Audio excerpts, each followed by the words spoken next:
Si San Simon, inapod man na Kainay o Shalot.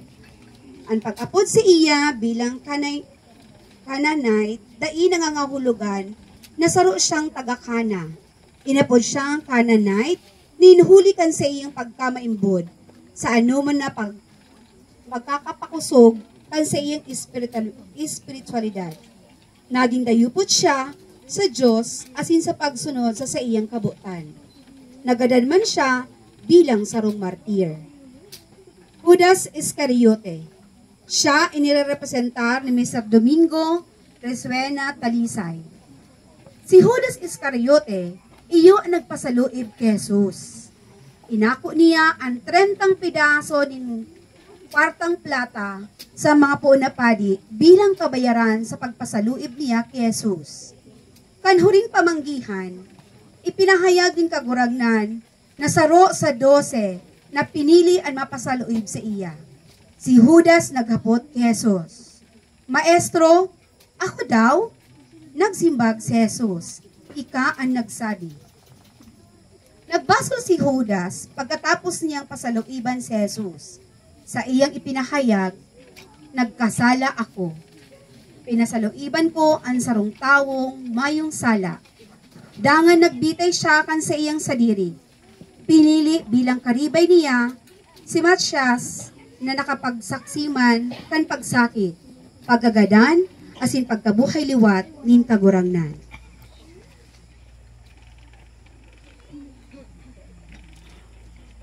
Gunya nabanggi sa tuyang pinaguhurup-hurupan ang pagibakan mga apostoles kay Jesus na nagkakan kan sayang huring pamanggihan, lugod mapukawan kita gabos kan pangangaipo na makaibahan man si Jesus sa sakramento ng Eucharistia. Ang mga apostoles nag-ako kan tinapay asin arak na itinao ni Jesus.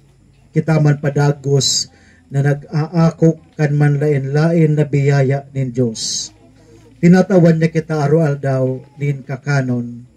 Nakakamtan niya to an sa tuyang mga pangangaipo, tanganing magdanay kita sa satuyang arual daw na pagkabuhay.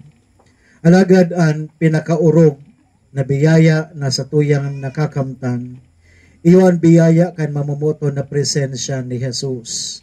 Nakakamtan niya to ang presensya ni Jesus sa pag-ako nin komunyon. Kung kita nagkakasararo sa pagkakan, kunya nabanggi, lugod padagos kitang magkasararo urog na sa bangkete nin Eucharistia.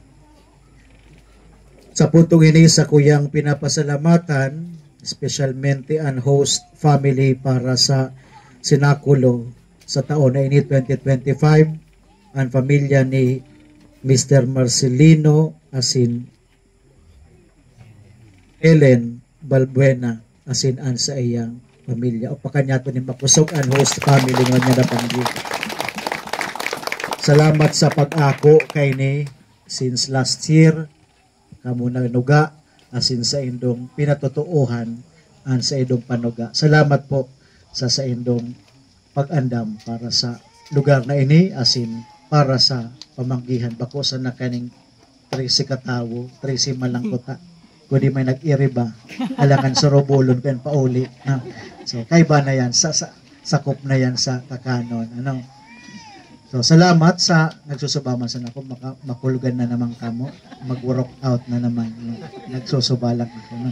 So salamat sa presensya nindo, si mga first lady kaining mga apostolis na inayaraon, asin si mga pamilya, mga sakristan, asin si mga iba pa na buot makisumaro sa bangking ini. Salamat sa satuyang narrator, si Ma'am Eliesa. Asin, salamat sa bagong membro kaining apostoles. Ngunyan lang siyang taon na install, pero last year pa siya nanuga na siyaan magiging representante kan apostol na si San Judas Tadeo, si Manoy Nono, Mr. Silvestre Vinyas. Sadang palakpakan niya to ang bagong kaayon kaining mga disipulos. Ngunyan po sa tuyang tatapuson Dahil pa ako tapos. Pero gutom na si ma'am. Di mahanap naman kita po nin host sa next year. At yan, pag nakakan, baka magkarilingawan kita. Kung igwang buot, mag-volunteer na para sa pag-host next year, magsabi, ngunyan na. Kung dahil man makakapangako ngunyan na banggi, sa agang amay. Sa masang magpasabot na sa napo duman sa opisina o sa sakuya kung may intention ka mo na maging host sa sunod na taon. Ano po? So sa Giraray, salamat sa pag-andam para sa espesyal na okasyon. Ngunyan na bang isabi so bago kan patara-tara, kita ngunyan, tiriripon, makarakan kita nin kanon, parita ko, damang kuno karne, puro isura. So bago yan, pero malay mo nagpahabol sa kuha. Igado, no? So kita makakan, kakano na kinabanon, ang sabi digdi sa exhortation, bakusa na dyan, ang pagkakanta sa mga kinabanon na kakanon, kundi from our earthly food, makaabot kita sa pag-ako, kan pinakaurog na kakanon, nakaipuhan, bako sa nakan hawak ta, kundi lalong-lalo nakan sa tuyang kalag, an hawak asin dugo ni Kristo. Asin, iyan, makakamtan niya to, kung padagos kitang nakikisumaro sa selebrasyon kan Eucharistia. But sabihon, magtatagasimba. Si mga parasimba na, well and good, congratulations, keep up the good work. Asin dakol pang misa, ang ma-celebrar na kaiba ka mo. Sa mga day manggayo para simba, ini ang imbitasyon para sa saindo, pagiromdom, na kita kinakaipuhan nagsasadyos, arog na sa aldaw kan Domingo. Sa mga nagsisimba man alagad kulang sa pagtubod sa Eucharistia, ini-encourage kita na mas pakusugon pa ang pagtubod, lalong-lalo na ang pagtubod niya to sa presensya ni Kristo sa ostya asin sa arak nga sa tuyang inaako sa komunyon. Bako gabos na nagkukomunyon kumbinsido na ang sayang inaako hawak asin dugo ni Kristo. Ani ba minapila sana? Minalin niya sa pagkomunyon alagad mayo man nin debosyon diyan. Mayo man nin masarig na pagtubod sa inaako niyang sakramento. Lugod, magsimba, magkomunyon asin sa pagikayan magdagdag ang sa tuyang pagtubod, asin pagkamuot. Kung lubos ang pagkamuot, lubos man ang paglingkod. Kung kulang ang pagkamuot, kulang ang paglingkod. Mahihiling niya to, kung dalisay bulanos ang pagkamuot sa Diyos, kung iyan nadadara sa paglingkod sa Diyos. Kung para palitik sa obligasyon sa simbahan, urog na sa mga pinangakuan, kulang pa ang pagkamuot sa Diyos. Alagad, kung kayang isakripisyo ang sa diring comfort, ang sa diring kaugmahan, sa ngaran kan paglingkod, nangangahulugan, bulanos dalisay, sincero, ang pagtubod, asin pagkamuot sa Diyos. Iyo yan ang sukulan. When we give ourselves wholeheartedly in service for the gospel, in service of the Lord, dyan mahihiling kung tunay o sagin-sagin sana ang sa iyang pagtubod asin pagkamuot sa Diyos. Ang tunay na namumuot handang magsakripisyo, ang tunay na namumuot handang iwalat ang gabos, unaon sana, inuton sana ang paglingkod sa mahal na Diyos. Ngunyan po sa tuyang tatapuson ang sinakulo na sa tuyang ginibo sa pagpamigdi.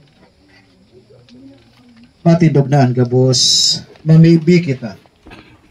Amang makakamhan, papasalamat kami sa pagantabay mo sa muya, mantang sa muyang ginigibo, ang sinakulo. Nagpapasalamat kami sa pamanggihan na sa muyang pinakinabangan. Nagpapasalamat kami sa balaog nin pagkaburunyog na sa imong iwinara sa muya, nin hulikan sa imong dakulang pagkamuot. Ipinadaramo ang sa imong buktong na aki bilang samuyang paratubos. Lugod, mabalsan man nyamo, nin tunay na pagkamuot, ang sa imong Diyos no na pagkamuot na ipinahayag ni Jesus. Magin man kaming mga tunay na disipulos ni Kristo, asin maidusay man yamo, ang bilog nyamong sa diri sa imo.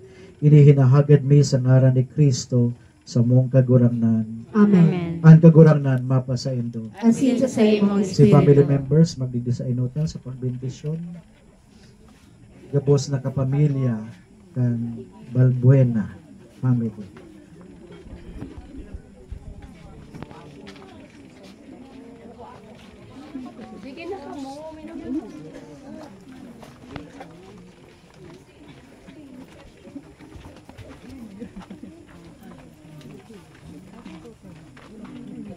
Ang Diyos na naglalang, ang Diyos na nagtubos, asin ang Diyos na nagpapabanal sa indo. Magtao sa indo kan mga biyaya na urog nindong kaipuhan sa araw-aldaw nindong pagkabuhay, urog na sa pagkamit kan kaligtasan dahil sa indong mga kalag. Irayulugod ka mo sa anong man nakatibaadan, sa anong man na disgrasya, asin sa anong man nakahilangan. Magdanay ka mo sa iya, sa Diyos na danay na nagmamangno sa indo bilang sarong pamilya. Kamulugod padagos na biyayaan kan mahal na Diyos, nin kusog nin buot, asin padagos na makapaglingkod ka mo sa iya sa abot kan sa indong makakaya. Inigabos, sinahagad mi sa ngaran ni Kristo sa mong kagurangnan. Amen. Bendisyonan ka mo kan Diyos na makakamhan ang Ama, asin ang Aki, asin ang Espiritu Santo. Amen. Tapos na sa tuyang pagsinakulo, lakaw kita sa katuninongan ni Kristo. Salamat sa Diyos. Salamat gira kay sa pamilya, palakpakan niya to ang Balbuena family.